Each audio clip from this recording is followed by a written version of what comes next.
Sir, Sasi Tharoor ഉണ്ടാക്കിയ വിവാദം ദിവസം പ്രതി ആളി കത്തിക്കൊണ്ടിരിക്കുകയാണ്. ഇപ്പോൾ ഏറ്റവും ഒടുവിൽ മുൻ KPCC പ്രസിഡന്റ് മുല്ലപ്പള്ളി രാമചന്ദ്രനും തരൂരിൻ്റെ വാദങ്ങളെ ശരിവെച്ചുകൊണ്ട് രംഗത്ത് വന്നിരിക്കുകയാണ്. അദ്ദേഹം പറയാതെ പറയുന്നു തരൂർ പറഞ്ഞത് ശരിയാണ്.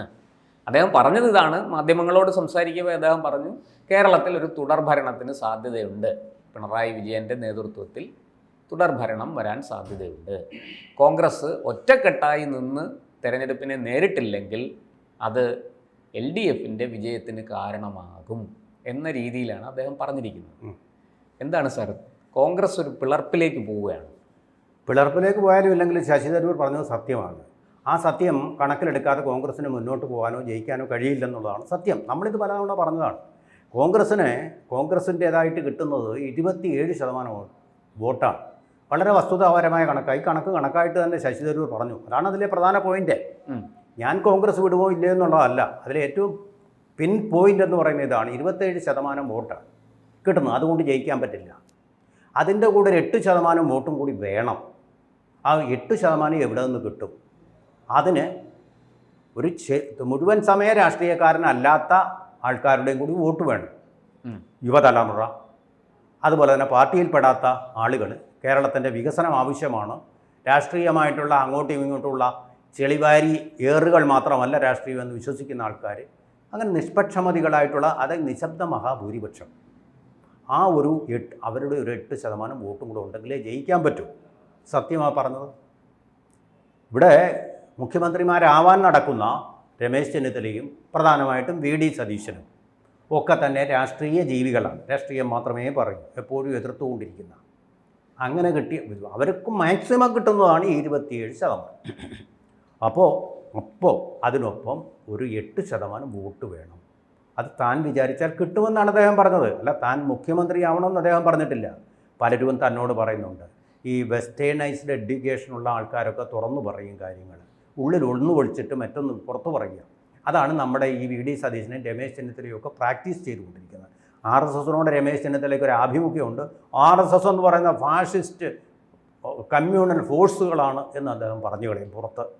ഇത് തന്നെയാണ് NSSനോട് VD സതീശൻ്റെ സമീപം. സമുദായ നേതാക്കന്മാരുടെ തിണ്ണയൊന്നും പോയി നിറയ്ക്കാൻ ഞാനില്ല എന്ന് അദ്ദേഹം പറഞ്ഞിട്ട് രഹസ്യമായിട്ട് അവിടെ പെരുന്നയിൽ പോയിട്ട് നാരായണ പനിക്കരെ കാണും. മണിക്കൂറുകളോളം ഇരിക്കും. തൻ്റെ മണ്ഡലത്തിലെ അല്ല, തൻ്റെ താലൂക്കിലെ NSS യൂണിയൻ പ്രസിഡൻറ്റിൻ്റെ സഹായത്തോടു കൂടി. ഇത് സത്യമല്ലെന്ന് അദ്ദേഹം സ്വന്തം മനസാക്ഷിയോട് ചോദിക്കട്ടെ. അപ്പോൾ അങ്ങനെയൊക്കെ ഒന്ന് പുറത്തും മറ്റൊന്ന് ഉള്ളിൽ ഒളിക്കുന്ന സ്വഭാവം ശശി തരൂരിനില്ല. അദ്ദേഹത്തിൻ്റെ മനസ്സിൽ തോന്നി, അത് പറഞ്ഞു. സത്യമാണ്. നമുക്കും തോന്നുന്നുണ്ട് ശശി തരൂരിനെ പോലുള്ള ആൾക്ക് കേരളത്തിൽ വലിയ സ്റ്റേച്ചറുണ്ട്. ഒരു സംശയമില്ലാത്ത കാര്യമാണ്. VD സതീശനോ രമേശ് ചെന്നിത്തലയ്ക്കോ സുധാകരനോ KC വേണുഗോപാലിനോ പോലും ഇല്ലാത്ത ഒരു സ്റ്റേച്ചറുണ്ട്. സംശയമില്ല. അത് അദ്ദേഹം തുറന്നങ്ങ് പറഞ്ഞേ ഉള്ളൂ. അത് കോൺഗ്രസിന് വേണ്ടി വിനിയോഗിക്കാം. ഇത് വായിക്കാനുള്ള യുക്തിയുള്ളവർ അങ്ങനെ ചിന്തിക്കും. കോൺഗ്രസിന് വേണ്ടി താൻ വിനിയോഗിക്കാൻ തയ്യാറാണ്. അത് അവർക്ക് വേണ്ടാന്നുണ്ടെങ്കിൽ ഞാൻ എൻ്റെ വഴി നോക്കി പോയിക്കോളാം, എനിക്ക് നിർബന്ധമില്ല എന്ന് വെച്ചാൽ ഒരു 8% വോട്ട് കോൺഗ്രസിന് സംഭാവന ചെയ്യാൻ തൻ്റെ കോൺഗ്രസിലെ സാന്നിധ്യം സഹായകമാകും എന്നാണ് അദ്ദേഹം അവകാശപ്പെട്ടത്. ആത്മവിശ്വാസം മാത്രമല്ല, ഇത് കുറേയേറെ സത്യവുമാണ്. കുറേ ബുദ്ധിജീവികൾ കോൺഗ്രസിനോടൊപ്പം വരും. ഈ വിഡ്ഢിയായ രാഹുൽ ഗാന്ധി ഉണ്ടാക്കിയിരിക്കുന്ന മുറിവുകൾ കുറേയൊക്കെ പരിഹരിക്കാൻ കഴിയും. അല്ല എന്ന് മാത്രമല്ല, വളരെ കറക്റ്റായിട്ട് പിൻ പോയിൻ്റഡായിട്ട് അദ്ദേഹം ഒരു ധൈര്യം കൂടി കാണിച്ചു. രാഹുൽ ഗാന്ധിയുടെ നേതൃത്വം ശരിയല്ല. 100% സത്യമായ കാര്യമാണ്. കോൺഗ്രസിനും അതിൻ്റെ വിജയത്തിന് ഇടയിൽ നിൽക്കുന്ന ഒരേ ഒരു ഘടകം ഈ വിഡ്ഢിയായ രാഹുൽ ഗാന്ധി മാത്രമാണ്. അദ്ദേഹത്തെ വിഡ്ഢിയെന്ന് പറയുമ്പോഴത്തേക്ക് ചന്ദ്രഹാസം ഇളക്കുകയാണ് KC വേണുഗോപാലിനെ പോലുള്ളവർ. വിഡ്ഢിത്തം തന്നെ കാണിച്ചുകൊണ്ട് കോൺഗ്രസ് പരാജയത്തിൽ നിന്ന് പരാജയത്തിൻ്റെ പടുകുഴിയിലേക്ക് മാറ്റി കോൺഗ്രസ് എന്ന് പറയുന്ന ദേശീയ കക്ഷിക്ക് ഒരു ദേശവിരുദ്ധ ഇമേജ് ഉണ്ടാക്കിയ വ്യക്തിയാണ്. കോൺഗ്രസിൻ്റെ ശവപ്പെട്ടിയിൽ അതിൻ്റെ അവസാനത്തെ ആണി കൂടി അടിക്കുന്ന വ്യക്തിയായിട്ട് മാത്രമേ ചരിത്രം നാളെ രാഹുൽ ഗാന്ധിയെ വിലയിരുത്തുകയുള്ളൂ. നമ്മൾ നോക്കൂ, ഗുജറാത്തിലെ പഞ്ചായത്ത് തെരഞ്ഞെടുപ്പ്, മുംബൈയിലെ തെരഞ്ഞെടുപ്പ്, ഹരിയാനയിലെ തെരഞ്ഞെടുപ്പ്, ഗാന്ധി കുടുംബത്തിൻ്റെ മൂക്കിന് തൊട്ടു താഴെയുള്ള ഡൽഹിയിലെ തെരഞ്ഞെടുപ്പ് നോക്കൂ. ഇതുപോലെ കോൺഗ്രസ് നശിച്ച് നാറാണ കല്ല് വെച്ച ഒരു സന്ദർഭമുണ്ടോ? കുംഭമേളയിൽ കുറേ പേര് ഡൽഹി റെയിൽവേ സ്റ്റേഷനിലെ തിരക്ക് കൊണ്ട് അവിടുത്തെ അച്ചടക്കമില്ലായതുകൊണ്ട് മരിച്ചതിന് അദ്ദേഹം പ്രധാനമന്ത്രി രാജിവെക്കണം, അമിത് ഷാ രാജിവെക്കണം, റെയിൽവേ മന്ത്രി രാജിവെക്കണം എന്ന് വരെ പറഞ്ഞു. അവരുടെ മുഖ്യമന്ത്രി ഭരിക്കുന്ന തെലങ്കാനയിലെ അവിടെ ഉണ്ടാക്കിയ ടണലിൽ വീണ് 4 പേര് പിടഞ്ഞുകൊണ്ടിരിക്കുമ്പോൾ, ജീവനും മരണത്തിനും ഇടയിലൂടെ കിടന്ന് പിടഞ്ഞുകൊണ്ടിരിക്കുമ്പോൾ, മന്ത്രിമാരവിടെ താടിക്ക് കൈയും വെച്ച് എന്ത് ചെയ്യണമെന്നറിയാതിരിക്കുമ്പോൾ ആ മുഖ്യമന്ത്രി രേവന്ത് റെഡ്ഡി രാജിവെക്കണ്ടേ? ഇങ്ങനെയുള്ള വിഡിതങ്ങളൊക്കെ പറഞ്ഞു വെച്ചിട്ട്, സ്വയം കൃതാനർത്ഥങ്ങൾ പറഞ്ഞു വെച്ചിട്ട് തനിക്ക് തന്നെ പാര വെച്ചുകൊണ്ടിരിക്കുകയാണ് ഈ രാഹുൽ ഗാന്ധി. പറഞ്ഞു കൊടുക്കാൻ ഒറ്റ മനുഷ്യനില്ല. ഈ കാര്യങ്ങളിലൊക്കെ വളരെ വിശാല മനസ്സോടുകൂടിയ ഒരു രാഷ്ട്രീയം വ്യാഖ്യാനം ഉണ്ടാക്കാൻ കഴിയുന്ന വ്യക്തിയാണ് ഡോക്ടർ ശശി തരൂർ എന്നുള്ള കാര്യത്തെ സംശയം. ആ മനുഷ്യനോട് ഞാൻ എല്ലാം പൂർണ്ണമായിട്ട് യോജിച്ചുകൊണ്ടല്ല ഞാനീ പറയുന്നത്. കോൺഗ്രസ്സിന് കിട്ടിയ അനഘമായിട്ടുള്ളൊരു നിധി CPM-ന് VS അച്യുതാനന്ദൻ എന്ന് പറയുന്നത് പോലെ ഒരു ഗെയിം ചേഞ്ചറാണ് ശശി തരൂർ കോൺഗ്രസിനെ സംബന്ധിച്ചിടത്തോളം. അതുകൊണ്ടാണ് മുല്ലപ്പള്ളി രാമചന്ദ്രൻ അദ്ദേഹത്തിന് അനുകൂലമായിട്ടൊരു നിലപാടെടുത്തുകൊണ്ട് വന്നത്. തിരുവഞ്ചൂർ രാധാകൃഷ്ണൻ ഒരു നിലപാടും എടുക്കാതെ ഇരിക്കുന്നതും അതുകൊണ്ട് തന്നെയാണ്. പല ആൾക്കാരും പലരും പുറത്ത് പറയുന്നില്ല,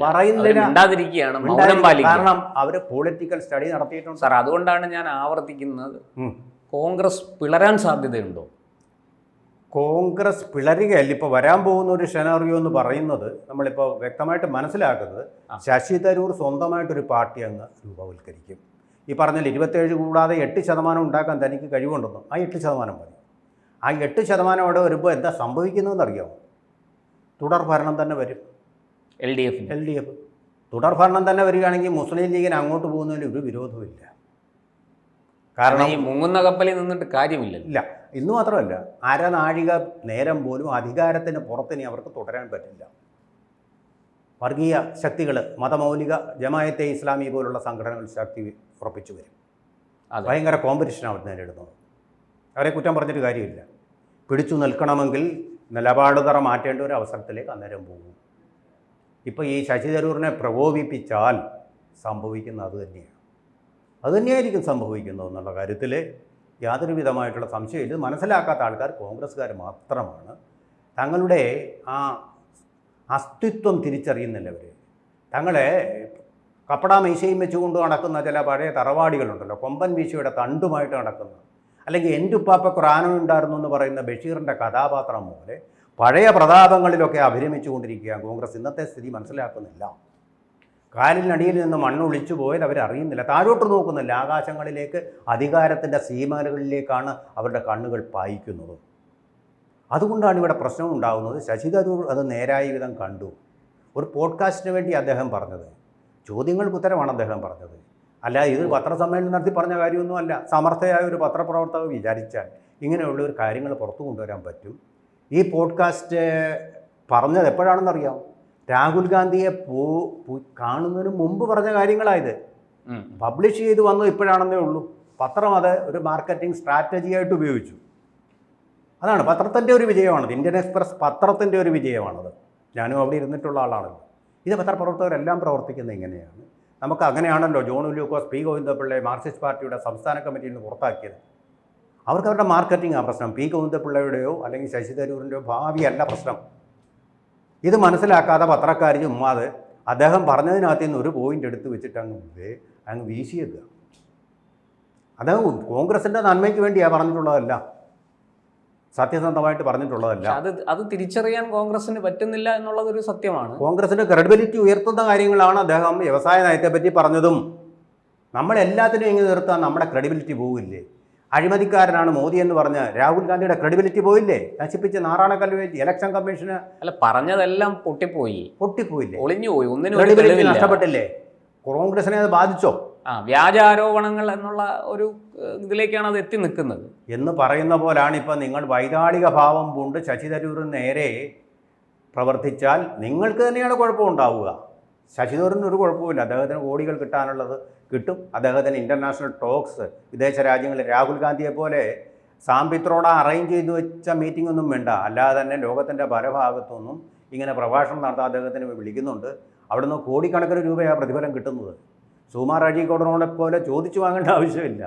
അതിനൊക്കെ കൊടുക്കാനുള്ള ഫണ്ട് അവർക്കുണ്ട്.